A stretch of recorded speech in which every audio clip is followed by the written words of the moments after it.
Hello and welcome back. You're listening to A Path to Wellness on rhinoonair.com, WSPF-DB.com. And I am Dr. Christopher Jackson, PhD, DOM, Florida.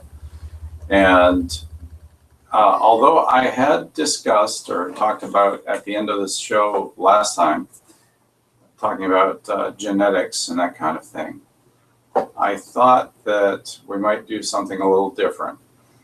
And so I'm kind of entitling this show, Our Scary World. And the reason is I want to get into what happens biologically, physiologically, mind, mentally with us, all of that and how it all ties together when we talk about things that are stressful or scary or anything that takes us into that kind of realm. Some call it fight or flight. Hans Selye talked about fight or flight and that whole scenario. And it's kind of an important thing for us to understand that we really need to be practicing some kind of mindfulness. Is basically starting at the end, okay? So to adjust to life stressors, and boy, we have lots of them. Anne Marie and I were just discussing how we're doing it to ourselves. We have so many balls in the air that we're trying to juggle, so many things going on in our lives at one time, and we're like, I think when I was younger, I prided myself in being a multitasker. I took it as it was an ego boost, basically, for me to be able to say, oh yeah, I'm doing this, and this, all at the same time, this kind of thing. It was an achievement, and I think we have that kind of mindset to a certain extent, especially in Western culture, of being oriented around achievement, around goals. And so we create these very stressful circumstances. And then on top of that, our culture and our society and our government, to a certain extent, are creating this environment for us that is very stressful. So we are contributing to that ourselves, to this sort of unending scenario of one thing after another, after another, after another, and sometimes one thing along with another, along with another, along with another, simultaneously even, where we'll literally be rolling around in our chair, doing something on the computer while we're juggling something else on the desk, maybe writing something up as we're doing something on the computer, as we're talking to an associate about something, business or something else going on, and literally trying to do many things at one time. And so this is very hard on our bodies. It's very hard on our systems. And we have parts of our nervous systems that are involved that are part of this whole scenario. We have our endocrine systems involved into it, or our glandular systems, our hormonal systems, this kind of stuff. And we have our immune systems affected by all of this. And then, of course, our psychology or our mental state. So all of these things are wrapped into what we're doing to ourselves with all this stress. And then we could add scary situations or scares or, things we may fear or circumstances in the world even. We can go down to this underlying kind of theme in our world now, where we have this threat of, radical behaviors that end up with terroristic acts and this kind of thing. These are just underlying themes in our society now that we're becoming aware of, that are affecting our psyche as a whole. And that's sort of foundational to a feeling of being unsettled, perhaps. So if we get all wrapped up, if we're sitting around watching Fox News every day and learning how horrible the world is, and this kind of scenario, and learning about terrorism and all the terrorist acts and how there's so many things negative in the society and lots to fear and all this stuff to fear, and this ends up in our psyche. And then we have issues come up in our day, and we're already being pushed in the direction of adrenal hyperactivity, basically, to where we are already somewhat on the edge of our seat, and then we're pushed further by the events of the day that may be going on, and there may be other stressors involved in, business life, personal life, all of these things wrapped into this situation of what I'm calling our scary world. And this is very serious and very, very problematic for us. The AMA, believe it or not, identified stress decades ago as being the primary cause of disease. 80 to 85% of all disease is caused by stress, according to the AMA. It's an interesting statement. And we're affecting our own stressors by what we do to ourselves, our own mental feedback.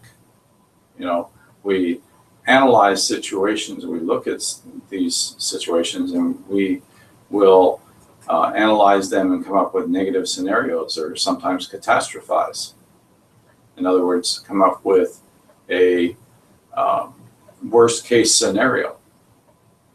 You see something happen in your bank account, some unexpected withdrawal, for example, or something that's, an expense you didn't anticipate or something like that.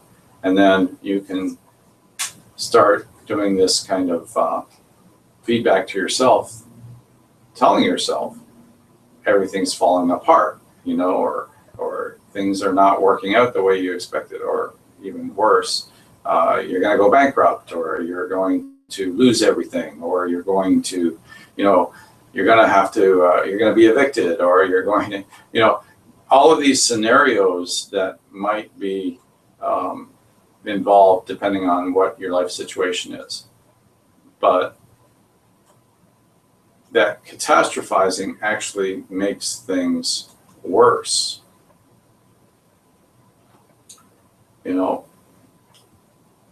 There's kind of a saying that I'm kind of got in the back of my mind. I don't know if someone has said this or not, but basically, we are creating this scenario through our catastrophizing where we don't think as clearly as we would if we were more relaxed, and therefore we're creating this self-fulfilling prophecy by way of our own thought process. So we can be caused to be drawn into a feared situation. In other words, we can create what we're afraid of. It's the power of the mind. We are energy. Right. So we take this energy that we have, that is us, and instead of putting it out there positively and developing something positive, we can turn it into a real serious negative, right? And this is a response that we get from fear, right? And there are poison to our bodies, correct? Well, there are a lot of scenarios that happen in fear, okay?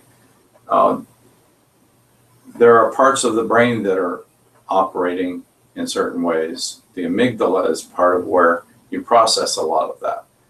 And then that may affect your consciousness. It may interfere with processes in your prefrontal cortex where your conscious thought process and cognitive processes are occurring. In other words, where your rational thought is normally taking place, now that's being interfered with because of fear. So now you're not as rational as you would otherwise be. So to bring ourselves back to rational thought, okay, for example, this situation of the drivers that, road rage, where somebody cuts somebody off and they get all pissed off and then they cut them off and jump out of their car and start pouncing on them or something like that. Or where they may drive their car and actually run somebody off the road and even kill them. This kind of thing is happening every day now. It's crazy.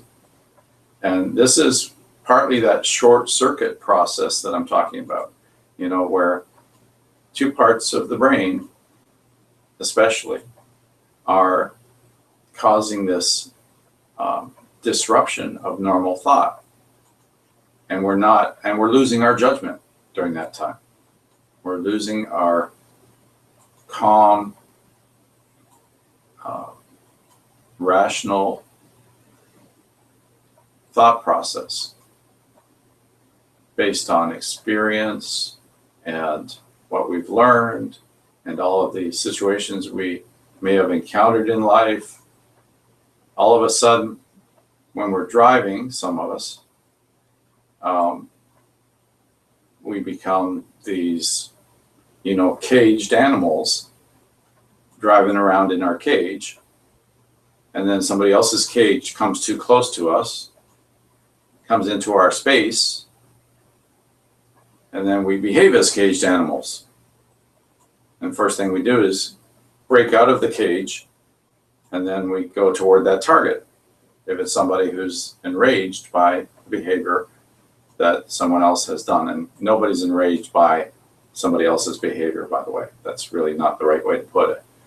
It's more that there's something going on in us individually that is responsible for that behavior. So more rational approach is, I guess they, is to think about what that other person is going through. Are they distracted? Are they thinking about something else? Are they on their cell phone? And I can understand that being a real issue nowadays. It's causing a lot of accidents, people driving and being on their cell phones while they're driving. There are a lot of ways of dealing with that better than being on your cell phone while you're driving. Like, how about waiting until you come to a stop before you text somebody? Or, don't answer that phone call that comes in while you're driving, etc.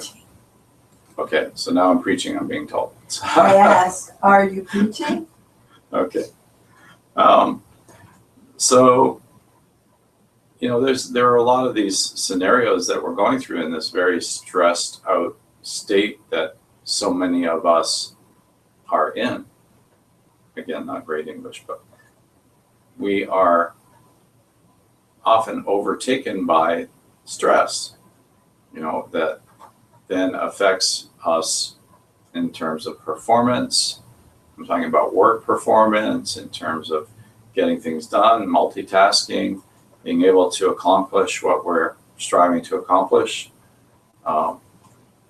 And a lot of what this does is through hormonal interaction. So we have an axis that is in operation all the time, and it's called the hypothalamus pituitary adrenal axis.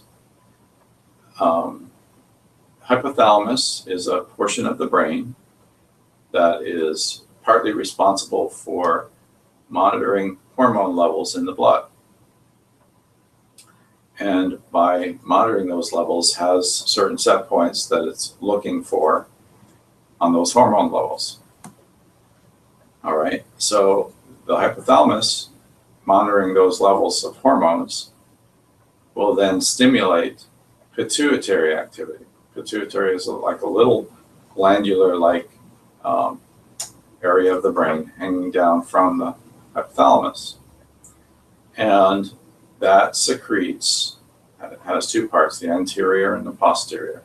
The anterior portion secretes a range of hormones that are stimulatory in their effect and then affect many of the functions in the body. That includes the gonads, the thyroid, the adrenals. There are many portions of the body that are stimulated by the pituitary. So the pituitary, one of those axes, the hypothalamus pituitary adrenal axis, is responsible for stimulating the activity of the adrenal cortex. And this is called, the hormone that's produced by the pituitary is called the adrenocorticotropic hormone, or ACTH. So this is wrapped into the fight or flight response. That's what we're talking about. The fight or flight response is our fear response. It's our stress response, which are analogous. Fear and stress are very similar. So fight or flight. Flight, running away from whatever it is that you're afraid of, or fight, stand and fight, right? So we walk through the woods and we run into a bear in the woods. We have a choice. We stand and fight, or we run like the Dickens, right? What would be your choice, Anne-Marie? Depends on the situation. If we're facing a bear in the woods. I run. Okay, there you go. And then the bear runs after you. Now what are you going to do, right? Yeah. So I'm not going to scare that one until, don't cross that bridge until I get there, right? That's it now. And if somebody is, like you were just talking about road rage, it's a choice. And either I can choose to feed into that person's, problems, because as you well said, it's not about you, it's about what's going on in their life and that particular moment, because you cross paths, they decide to let it out on you. right. So it's about, so in a situation like that, I've sometimes, so here's the trick. I'm one that always talks about being in control and choices. However, I've been in situations not too long ago where I'm in my car and somebody says something stupid, and my first reaction is to, "Why, you stupid idiot!" You thought, but then, and I feel it coming on, the anger, and then I go, whoa. It's not my issue, it's his. Let me back off, because why am I going to allow this person to do this to me? Yeah, right. You're empowering that person to disrupt your life. Correct. Basically, and your thought process. So that's an important part of this. And this is where mindfulness comes in. So mindfulness being the practice of activities like meditation, deep breathing, yoga, these kinds of process, even going into things like biofeedback, for example. And if you have a real issue with this, there are ways that you can be trained to become more mindful and respond better to those situations. And I know one of the shows that's been on the radio station has talked about this with Michael Whalen, right? Correct. He talks about mindfulness and that kind of thing. And this is an important area for us. And Eastern thought has been there. Eastern thought has been practicing mindfulness for hundreds, perhaps thousands of years. Western thought processes haven't really been trained in that realm for, you know, most of the time that the Western population has been around. It's only a recent development in the last 20, 30 years that it's been evolving that direction. And one of the early books on this was called The Relaxation Response by Herbert Benson.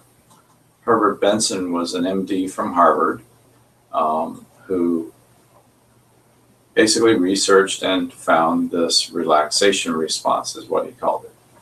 And it is a way of bringing yourself back, you know, finding that relaxation response, relaxing all of those hormonal and neurological responses that lead to problematic scenarios, you know, lead to us overreacting to situations. Okay.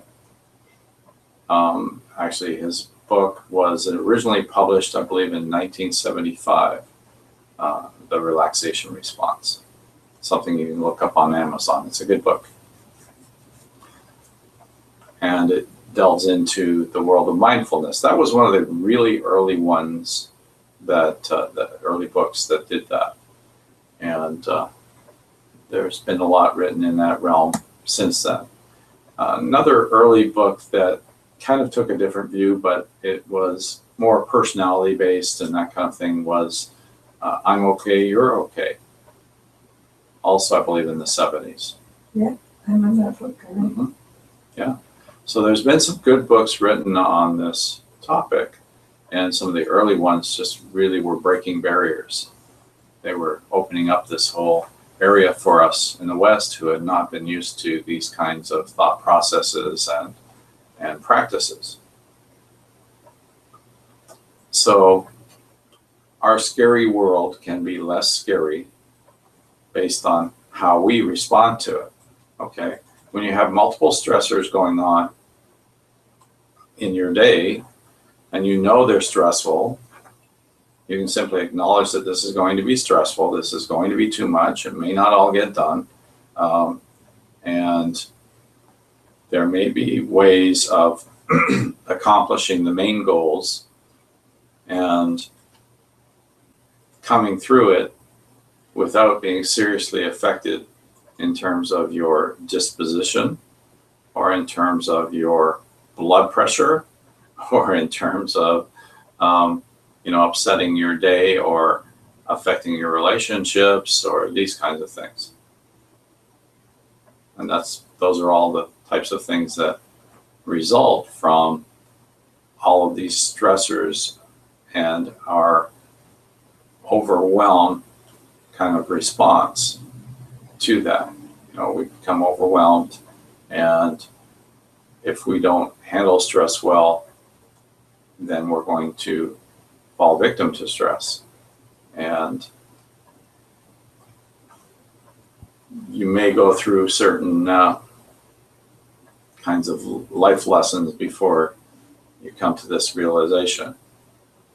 You know, often they talk in recovery about hitting bottom, right? A lot of addicts, whether they be to alcohol or to drugs or whatever it may be, hit bottom and then come to many realizations and start to rebuild. And so you don't want to have to hit bottom before you come to this realization. You can start practicing now through mindfulness, become more aware, and be able to handle these situations better and more confidently, and come through it and be fine on the other side, you know. So let's take a little break, and then we'll get more into our scary world and some of the ways that we respond to these stressors and fears and these kinds of things. Listening to A Path to Wellness on WSPF-DB.com.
And you're back.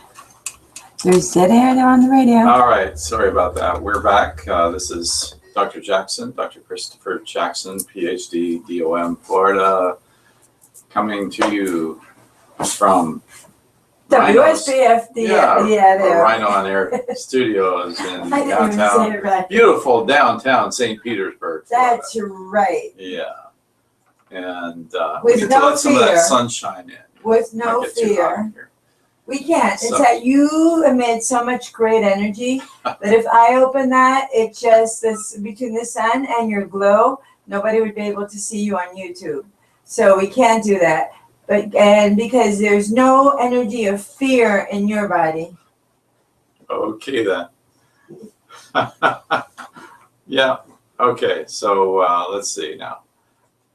So I'm walking along a road and I step off the curb and a car hits me. And let's see. And I kind of notice I've got a dangling left arm, and you know, my first thought will be, well, what am I going to do with this, right? That's kind of a scary scenario. Okay, I'm ad-libbing here, but there are some things that are reasons to be scared. In other words, our fear can be a tool. Or I'm walking in, you know, I've actually been in this scenario. I've walked in neighborhoods in parts of the world that were pretty scary, like certain parts of Mexico. If you go to the border towns, you go down the wrong street, you can easily get mugged and killed, you know, these kinds of things. And so when you're in a situation where it is scary, you know, it is a scenario where you're being threatened in some way or another, we need that fear response. We need that understanding that teaches us what to avoid. And it's part of our learning, in a sense, in becoming independent individuals and being able to protect ourselves and this kind of thing. So there's a protective aspect to fear. It can be useful. It's almost like that statement from Captain Kirk on one of the episodes of Star Trek, when somebody's trying to take away his pain. And he says, I need my pain. My pain, you know, helps me get through this. My pain helps me come up with ways of handling situations that, you know, that are innovative. He didn't quite say it that way, but that kind of thing, you know, that it gives you a way of learning that there are other ways, you know, finding other paths, you know, and so fear can be a very important tool, just like pain is an important tool. In fact, in some ways, fear is a kind of pain, right? Not a physical pain, but it is, it's something that gets our attention, and it can affect our neurological system as well as our hormones and our psyche. So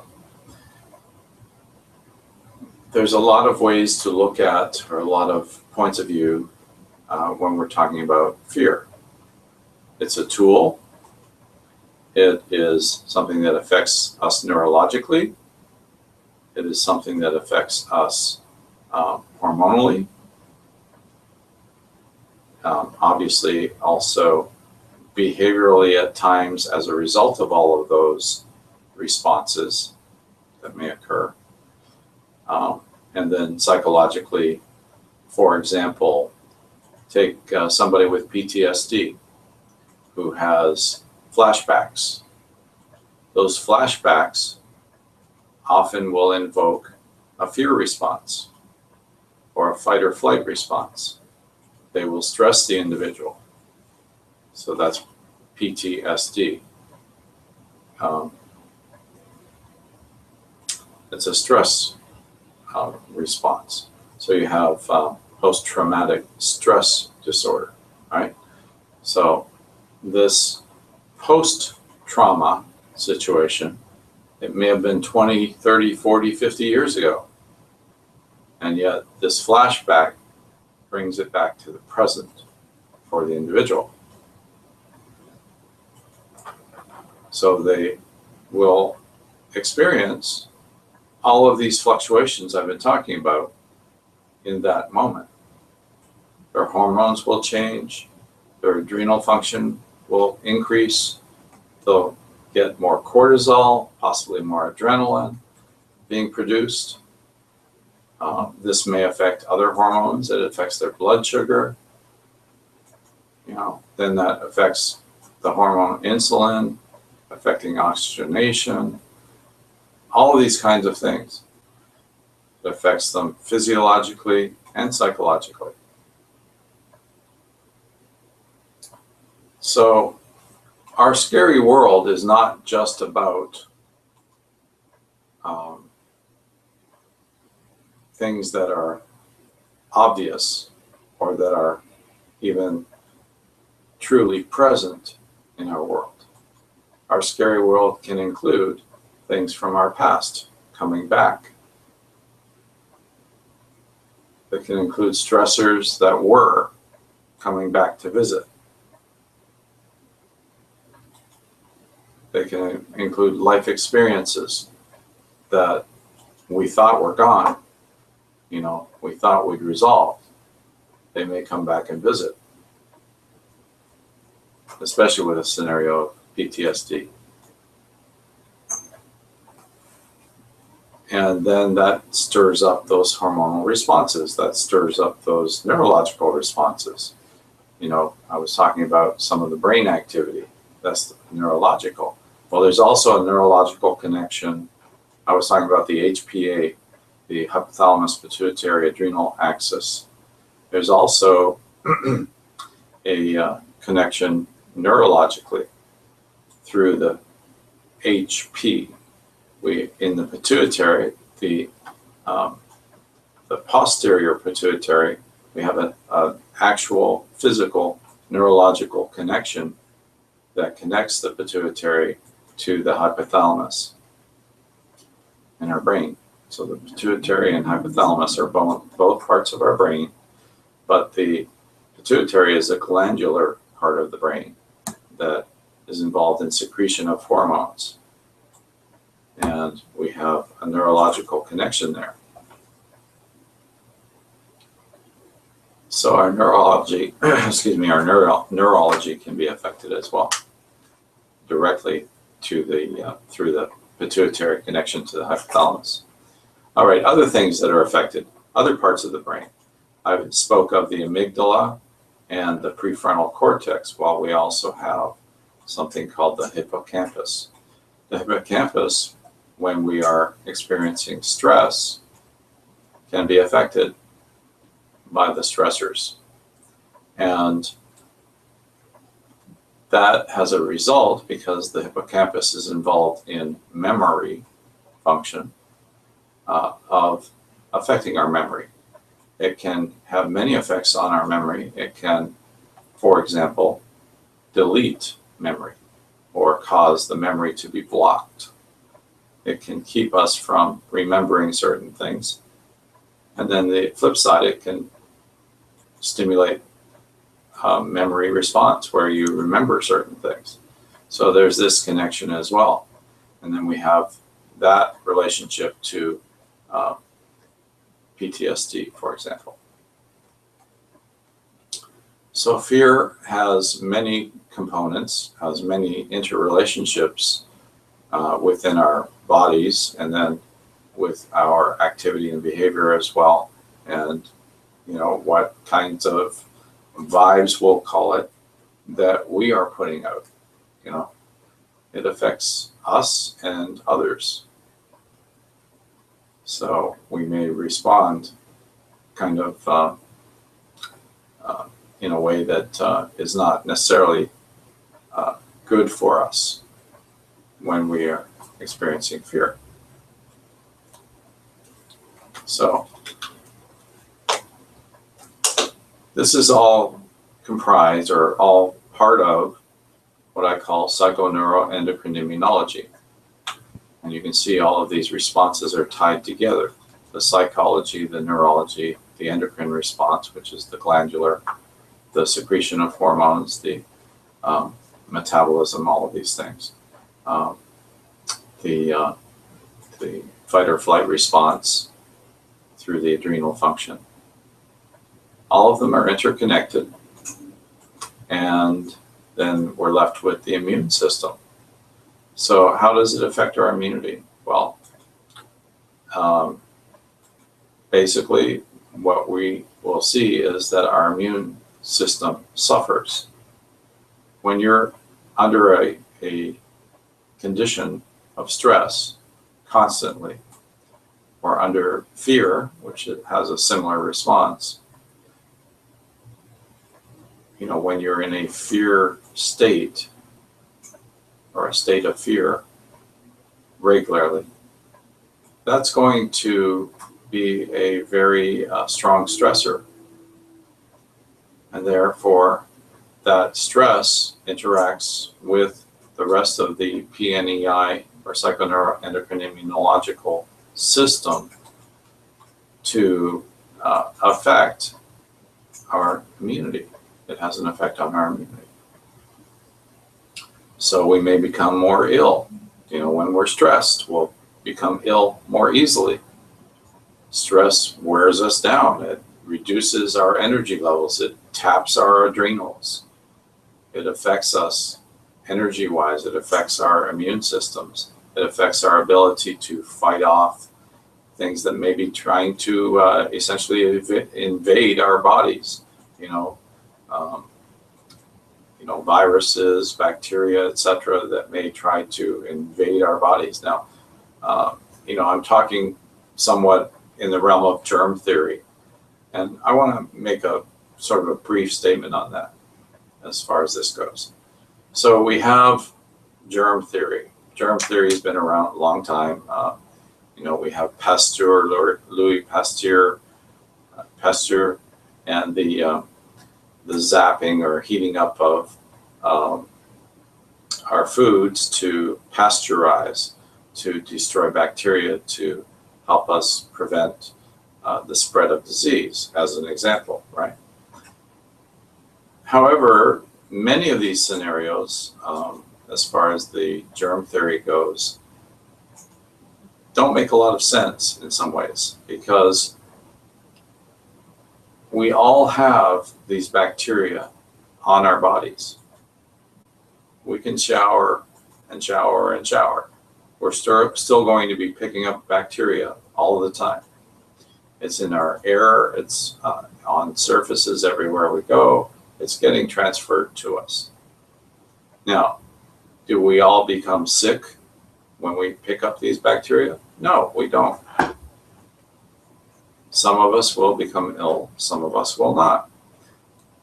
Those who are not becoming ill are often not becoming ill because they've built up their immune systems, whether it be through consumption of high value foods that help to build the immune system, like high antioxidant value or high nutrient value, such as minerals specifically that help to strengthen the body. So just because you pick up bacteria or you transfer bacteria doesn't mean that the individual who picks up that bacteria is going to become sick. So the germ theory in and of itself is not sufficient as a causal factor for illness. There's more to it. And our immune system is the major fighter of these illnesses. Okay. this is what protects us from these illnesses. And this goes all the way from simple bacterial infections, UTIs, to viruses, HPV, many other types of viruses, Epstein-Barr, etc., to the gambit, right? So all of this is affected by our immune response. And when I say the gambit, I'm really avoiding the extreme case of cancers, right? So we have cancers, and we have this scenario. It's kind of assumed, okay, you get cancer. Why do you get cancer? Well, there are a lot of factors involved in cancer. Some are related to chromosomal abnormalities that are caused by certain habits that we have, lifestyle. Lifestyle is a huge factor in the development of cancer, huge. And lifestyle relating to nutritional habits, particularly. If you're consuming certain antioxidants, if you're boosting your immune response. Many things that we eat can help us in those areas, such as, for example, mushrooms. Mushrooms tend to have very good protective components, such as beta-glucans, or AHCC, which is activated hexose correlated compounds. These kinds of substances help to build our killer cells, our NK cells, that's natural killer cells. They help us fight off cancer. Our B cells and T cells, and these are where they run into trouble when an individual has AIDS or has HIV. So all of these can be assisted in terms of the building of the immune system and the strength of the immune system by a mindful state, by a calm response to stressors, by being in touch and in tune with our bodies, by being centered through deep breathing, even stretching to get that lymph going, moving the lymph flow, getting that lymphatic system, which is our partner circulatory system to the cardiovascular circulatory system. All of these types of issues with regard to fear and stress have an end result that includes affecting our immune systems. So how we handle our day-to-day stressors is important, not only to our health and well-being, but even to our longevity. And they affect us at an even deeper level. I did consider the idea of talking about genetics this week because there are so many things going on in genetics and epigenetics right now. Well, one of the things that affects the telomerase activity, which has to do with the ability to reproduce DNA and the programmability or the programming of cell death or apoptosis, is mindfulness. Mindfulness can affect genetic transcription and affect the telomerase activity so that telomeres can be maintained at a lengthened level, or in other words, the length of telomeres affects aging, right? When they get shorter, that means that there's less time left for reproduction of DNA and therefore cellular reproduction. And eventually the telomeres run out of material to reproduce. And then a cell may die. And as these things happen, as cells die, they can be dying in your organs, they can be dying in your skin, all of these kinds of things. We see signs of aging. So stress has a very, very significant effect on aging. So that's kind of goes along with the immune response as well. So we might just be developing another aspect here where we talk about psychoneuroendocrine immunology. We maybe want to talk about the connection with aging as well. So fear and stress can affect us on all of these levels, in all of these processes. And it is extremely helpful for us to develop our own programs, our own methods of handling stress to tackle all of these issues and do it from a state of mindfulness, to do it in a way that helps us to maintain wellness. So an essential component, and I call my show A Path to Wellness and my practice A Path to Wellness. An essential component of that is dealing with mindfulness, dealing with these scenarios that occur in our daily life, stress, fear, helping ourselves on these paths, a path to wellness, by keeping ourselves in a state of mindfulness as much as possible, by having a perspective that goes beyond the moment, having a perspective that's more top down than bottom up. In other words, having a perspective that's not looking at things individually as catastrophes. Some people catastrophize. Any little thing will cause them to, or they will respond to, as being a very intense situation. Some people react very strongly to daily life stressors. An example is individuals who are bipolar, or who are diagnosed as bipolar, let's say, who may have the tendency to overreact to certain circumstances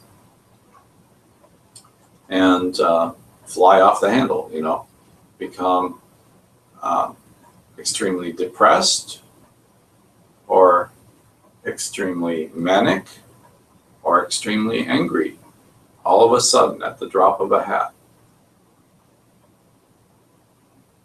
with a minor trigger being turned into a major response that then affects them internally and then affects people in their environment around them.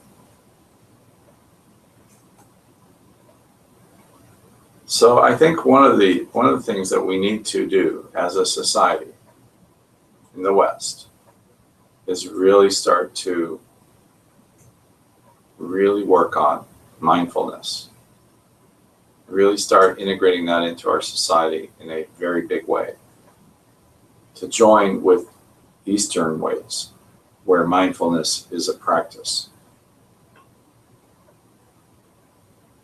and really be making this a big part of our culture as well. We need to own it, and we need to develop that aspect of our coping strategy in the Western world.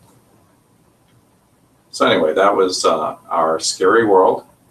You've been listening to A Path to Wellness on WSPF-DB.com, rhinoonair.com, and if you'd like to get in touch with us at A Path to Wellness, you can always give us a call at 727-329-9637, or take a look at the website at aptw.net, short for A Path to Wellness. And we just might get into genetics next week, or we may find something else. It's kind of an interesting path we're on, the path to wellness. See you next time.